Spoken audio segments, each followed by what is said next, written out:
Hello, I'm Dr. Pierre Simon, and it's wonderful being back with you. Today we're talking about codependency hazards. I wonder sometimes, should a codependent be eligible for disability? They go through so much trauma, and there's so much stress and worry in their lives. Well, let's look at it a little bit more in this part 2 of codependency. Last time we spoke about codependency strategies. This time, what are the hazards of being a codependent? I'd like you to know, though, that we are for healing peace and harmony in our office at New Horizons Institute of Counseling. We follow God's model of counseling, and that model is giving hope, giving trust, giving peace, healing, all the above, in helping someone through a crisis and into, you could say, discipleship. That is, learning how to live your life using the example of Jesus that is given to us in Scripture. That example is the image of God living on this earth, walking on this earth. That helps us to see God in a way that we can relate to better than just thoughts or better than just words that we read. We see the picture, the word picture, as we read it regarding Jesus. In Christian counseling, it's faith-based counseling, and we don't beat anybody over the head with the Bible. That would not be productive. We help you through these problems. So I often get Christians, non-Christians, people of other religions, people that are atheists, people that we get, because oftentimes the atheists will tell me, well, we trust you. It deservingly so, because we do our best to live our life and say those things that are true and right and good in helping to heal, to preserve. Codependency has been around a long time, and there are a lot of definitions. We spoke about the definition the last time. I think there's a new term, really, that's come into the picture now, because we're seeing so much about narcissism. We now see the new term empath coming into the picture. And basically an empath is a codependent. It's just a new term describing codependency, because codependents are very empathetic. They relate to the needs of the other person. They tend to have a gift. In Christian counseling, we identify spiritual giftings, and the Bible talks about spiritual giftings. For many people that have codependent traits or empaths, we see that spiritual gifting of mercy. It's a spiritual gift that helps you to see the other has a need, and you want to fill that need. You want to help that person. You see someone struggling, you feel bad for them, and you want to help them. So codependents have a gifting. There's a strength there in that. Unfortunately, if you don't set up the healthy boundaries to keep those strengths utilized in healthy ways, without boundaries, people take advantage. People walk over you, people use you, and then you go empty. So if you think you're codependent or an empath, see it as a strength, see it as a good thing, but set the boundaries, those healthy guardrails that protect you, that help keep you going in the direction that's constructive, in that right direction, good direction in relationship. Because oftentimes falling into a bad relationship without those guardrails, without those boundaries, trouble's ahead. And I hear the tears, see the tears and hear the cries after the fact. So should codependents be eligible for trauma disability? Well, let's talk about it a little bit and see. Codependents are drawn towards toxic people.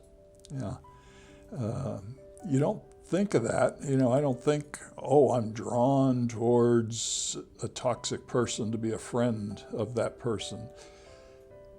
No, the codependent, the merciful person, the exhorting person, the person that likes to give help or counsel, let's say even, they're drawn towards where the problem is. They see deeper into that person. They see the potential of that person. And that gives them hope that they can fix the person, that they can help the person. Now, as counselors, we tend to be that way, so we have to set those guardrails. We have to be careful because we want to fix, we want to help. Many of us have that gift of mercy, that gift of exhortation, counsel, the gift of teaching, and so on. But there are those who would come and take advantage of that or use it to their advantage by dragging in a partner to use the counselor to get the partner to do what the toxic person wants them to do. We have to set those boundaries and say, I don't think so. Let's be honest here. Let's look at the truth of what's happening and so on. Yet those are strengths to be able to help people in that way. You don't go to a counselor who really doesn't have those gifts because you're not going to get a lot of help there. You don't take a partner who doesn't have the ability to give you what you need. You're going to go empty and be in trouble. So if you're drawn towards a toxic person in relationship, it usually suggests that you have low self-esteem, that you're not thinking well of yourself. And in some cases, well, I can't keep someone who's healthy and deserving and good. I need to settle. So we get a lot of couples coming in where one is settling, and I don't know, you look at this picture of this guy and you wonder, gosh, why in the world would someone pick him? Yeah, they don't look that way in the beginning, but there's always the warning signs. There's always those little red flags that wave. And when you're in love, you don't see those things, or you don't want to see them. You kind of, oh, well, that's all right. He's just upset, or he just had a bad day, or, I shouldn't have said that, or I shouldn't have done that. Well, that's why sometimes you need the counselor in premarital counseling or in dating, or even someone close that you trust to point out some of those red flags and helping you to see what's there, what's behind that, and what are you going to see down the line in the future. 30 years of doing this, you see a lot of people and you see a lot of patterns, and those patterns tend to repeat. It's not everybody, but most of the time when you see a certain pattern, you can count on that repeating into the future. So codependents defer their needs to please that toxic person. Well, I don't really need to take the time to pick out what I want to eat at the grocery store. He wants me home right away, so I'll just get what he needs. It's that type of thing. Well, when you defer. And that's a good thing, to defer to a point. When you go beyond that point, it's not a good thing. You defer. Wait a minute, I'm not getting anything back. It's not coming back. Bible tells us what we reap, what we sow. You sow love. Love should be coming back in some form at some point. But in codependency, it's not coming back. There's a little minute moment, perhaps one day in 7, where it comes back. And then you start looking forward to that one day, and that's all you can think about is that one day, brushing aside the other 6 days of misery. Measure your worth. Codependents have trouble with that. Codependents measure their worth by fixing, by pleasing the toxic person. Just doesn't work, because you can never fix someone else. You can only fix yourself. You can never please someone else who is toxic, because they're an empty well. No matter what you pour into the well, it gets drained quickly, and you're constantly trying to fill it, and unhappily so. Well, then, you look at some of these pictures of, it's not just guys that are toxic. You got some women that are toxic also, and there are guys who are codependent. And so, do you want to get into that? Do you want to spend the rest of your life trying to fix someone else? And unfortunately, it's not working. The years go by. It's not working. As each year progresses, things get worse. Things get out of hand. Children come into the picture. Children are being damaged by that toxic person. Now, that toxic person can change. I'm not saying that can't happen, but you see, they have to be willing to. They have to recognize they have a problem, and they have to hit a bottom usually to be able to say, I don't want to be this way anymore. And that's where we help one another in being a model of how we should live our life so others can follow, just as Jesus was the model of God on earth, walking the earth and healing and all the things he taught us and all that. Well, we see it and we want to follow it because we see, oh, that's good. That's wonderful. That works. I want to be that way. I want to do those things.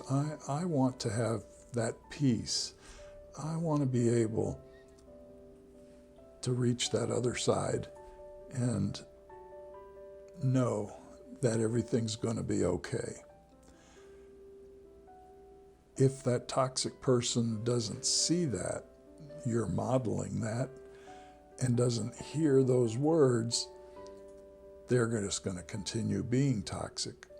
So we don't want these pictures in our lives.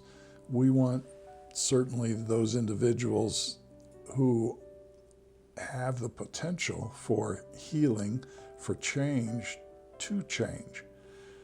But if you're starting off in a relationship early on, we want to fit like a glove. That's a good sign that we're getting along. It's a good sign that in the future there's a pattern starting here.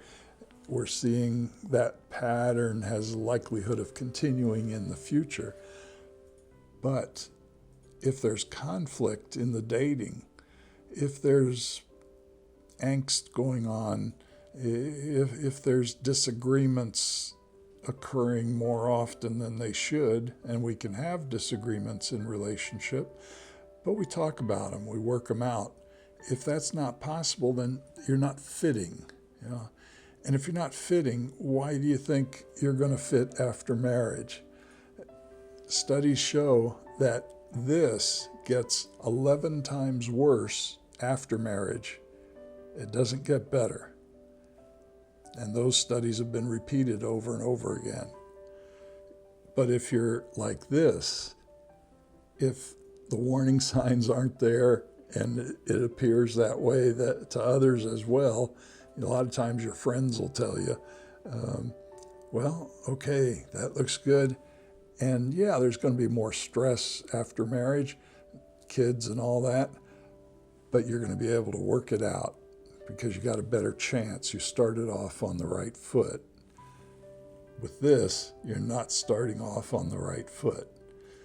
So we don't want to connect with these individuals especially if we tend to be codependent or mercy showers, exhorters. We feel good helping others to feel good. I know in counseling, I feel good helping others. It's like a reward. I get that back. In my friends and relationships, I feel good helping them or cooperating with them or meeting their needs. If they need something from the grocery store and they don't have a car, or there's a problem getting there because they're sick, I'll get you something, or we'll pick it up, or we'll do this or that. That's the gift of mercy. That's exhorting. That's helping. I get a reward from that, but I have to be careful if I don't set the boundaries and say, well, I'll go this far, but I'm not going to go further than that, and stay within those boundaries. Otherwise, people would take advantage. And when they take advantage, you go empty. So codependents live in fear of being genuine because the toxic person may become angry and punishing. There's a fear of saying no. There's a fear of going against the wishes of that toxic person. And the fear is justified by what happened previously, the pattern going back. They become scared. I'll get them all the time. I'll say, well, just say this to your husband, and put some sugar in there and say this to him. And I'll get back, I'm afraid. Well, why are you afraid? Because whenever I resist, he gets angry. He gets upset. I don't want to go through that again. They're scared. And the toxic person knows that. And he or she knows that works. What kind of life is that? Codependents become sickly as a result of that. So oftentimes, the hazard of codependency is you're gonna be more sick usually than your peers because of the mounting stress, the pent-up tension that's there. It sends those chemicals in the body that are stressing the body, and before you know it, the body starts to break down. The immune system lowers and so on. Codependents often suffer with anxiety and depression. Speaks for itself, doesn't it? Some people come into relationship with a predisposition for anxiety or depression. The relationship then makes it much worse than it would have been normally. Other people come into the relationship without anxiety, without a predisposition for that or depression, but the stress of the relationship, the issues going on, generate the anxiety, the depression, and it increases over time. Codependents, as we have spoken of earlier, often defer their personal needs to meet the toxic person's needs. Sacrifice. Love is sacrifice. Love is unconditional. Unconditional love is I love you no matter what, and I'll do anything for you. I'll go that extra mile for you. I'll do those extra things for you. That's true love. However, we need to be wise in setting the boundaries so we do it wisely. Otherwise, we get empty. We become empty fast. And then there's no energy to go that extra mile. And then anger wells up. Codependents have fear of aloneness because there's no fix, nobody to fix. Self-esteem, their self-esteem often comes through changing that person, fixing that person. And if they can't or don't, Oh, if they don't have somebody around to fix, to put that attention on it, they feel the aloneness intensify. So they look for trouble, so to speak, and they find it usually. You don't have to be afraid of being alone. When you're walking with God, you're never alone. And you get that satisfaction of He's there, He's helping, He's communicating in that still quiet voice inside, those impressions, and through things I'm reading, and suddenly here's a phone call from a friend says, let's go to lunch. Yeah. Things like that happen right when we need it the most. Codependents are uncomfortable receiving help. Seems kind of odd, doesn't it? Well, they're not used to receiving, they're used to giving. And giving is comfortable for them.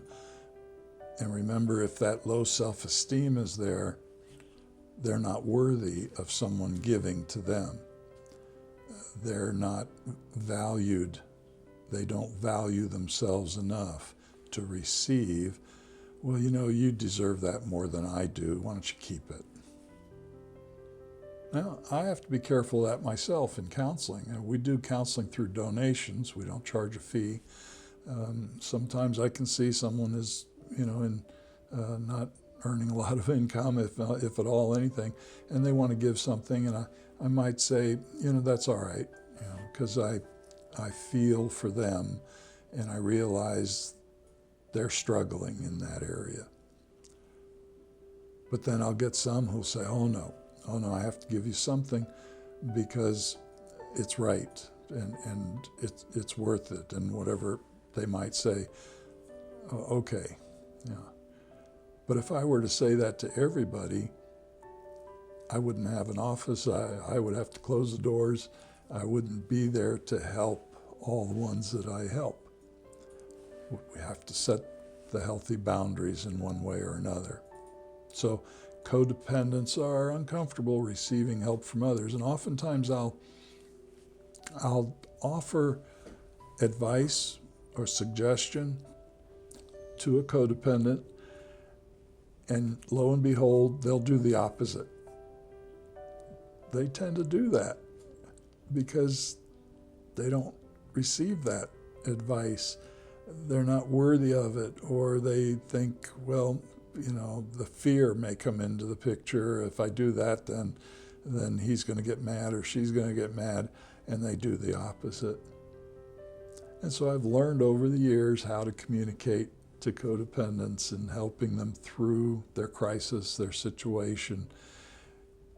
And you have to do it delicately, and you have to do it lovingly, with genuineness, with compassion, so trust is built. If you have a friend that's that way, don't point your finger. Don't say, you have to do this, or you have to do that, or I told you so. Sometimes that leaks out once in a while from me. Well, I did say that 3 years ago. I do my best to not do that. But don't do those things. They don't want to hear that. They remember, they know. They may think, they may exhibit they've forgotten. Oh, did you tell me that? No, it's in there. They just didn't want to hear it. They didn't want to remember it. Codependents give until they're empty. It's giving, and that emptiness disturbs them emotionally. It's sort of like, let's say, your primary intimacy need, there's about 30 of them. Total, there's around 50 intimacy needs. 30 are more common. And in that 30, we all have those needs layered from most important to least important. The ones that are most important, we need every day, topped off every day. The least important, or the ones in the middle, let's say, we only need once in a while, and the least important, once in a great while. But they all need to be there inside. Number one for me might be acceptance. Acceptance may be something I need every day in one form or another. So I get it topped off every day at home, friends, clients, and so on. Acceptance becomes a need that has to be topped off. If not, it drains. And as it drains, you start feeling rejected, abandoned, or whatever it might be. Okay, now how do I get that acceptance? How do I build that back up inside of me? As an example, and my wife always says it's okay to talk about me as long as it helps people. And she's a sweetheart, wonderful, beautiful woman, prettiest girl in high school. And her top intimacy need might be recognition, or it might be harmony, or it might be something else. Acceptance, well, okay, it's in the middle for her. It's not that important that she does things to please you, or that she gets that acceptance every day. When I come home, because acceptance is so important for me, where's my hug? Yeah, where's my greeting? And she might be busy doing something. And because it's not that important for her, she doesn't think to give it. And I know that about her, and I know she loves me, and I know that's her. Yeah. So I'll go and I'll get acceptance by greeting her, giving her a hug and a kiss, and saying, hi, how was your day, and whatever else.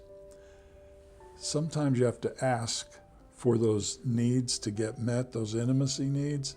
If they're not being freely given to you, it doesn't mean the other person hates you or doesn't like you or is rejecting you, but you have to learn how to get your needs met. And codependents have trouble with that because they're constantly deferring those intimacy needs, not getting them met, and they have trouble asking. So being genuine to ask, they're scared many times. What's the consequence if I ask? What's going to happen? Codependents learn to react to others to help them feel useful or alive. So they learn how to respond to the toxic person in a way that the toxic person will stay peaceful, will stay quiet, or will cooperate in some way, or keep the peace in the house. Well, where does codependency come from? There's all sorts of sources, all sorts of comments about it. But basically, codependency comes out of the sum of the codependent's experience. We are the sum of our experiences. How do I know to be afraid of something if I wasn't already afraid of something similar previously? It's kind of like a little child. How does a little child know to be afraid of a snake if they've never experienced a snake? They want to play with it, don't they? Well, as adults, we know if we've experienced something, we know to be afraid of it, or we know how to respond to it. Codependents have that sum of experiences that they respond to. Seeds are planted. Seeds of codependency can be planted early and continue through a person's life. Seeds of childhood rejection, abandonment, abuse, trauma, and the list goes on. Those are seeds. Those are experiences that were planted early, being the sum of my experiences. If I've experienced that, those seeds are growing into big trees, big things in my present life, because I never dealt with it in my youth or in my developmental years, or in my first relationships, and so on. Seeds of toxic boyfriends or girlfriends. Those are seeds. Those are experiences that prepare us. And lo and behold, we become attracted like a magnet to the similar toxic people because we've experienced them, they're familiar, and that may be the only love we know, the only type of love we know. So we become attracted towards what's familiar. That means it's going to hurt again if we don't get help, if we don't learn, if we don't change, if we don't learn those healthy boundaries and set them up so that we can protect ourselves and steer our direction towards healthier people instead of taking the side road towards toxic people. Seeds of a toxic husband or wife in the past, all those things grow into something good or bad. We want seeds that are good. They grow into fruit. The bad seeds grow into bad things. Well, unfortunately, good people turn sour. Things happen to good people that can change them, and they don't become so good after that. They have difficulty being genuine, so their real self isn't being seen because they have to hide it inside, and out comes the protection, the wall of protection. A good heart that is always hurting is going to turn sour.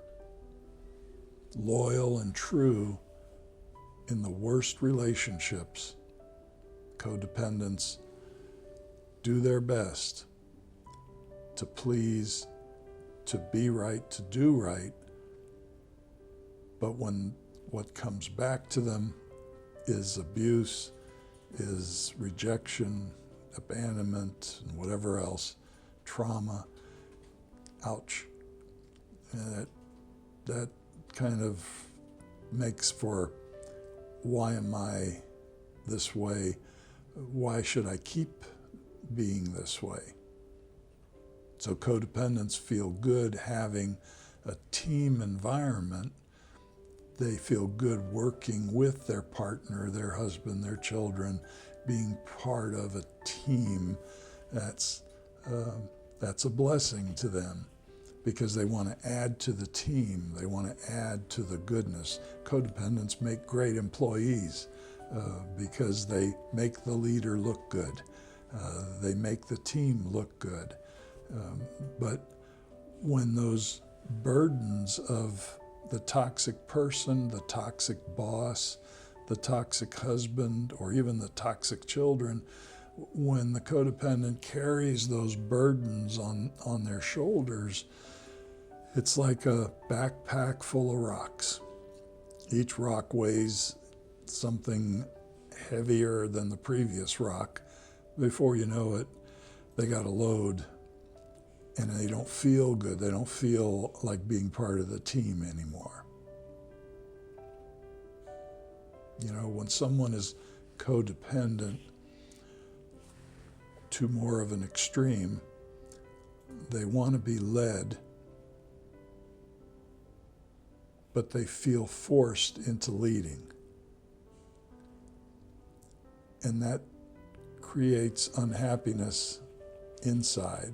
And so many times I'll get an unhappy wife coming in and telling me, I just want him to lead. I just want him to go to work and I can rely on him bringing in the bread, bringing the bread home.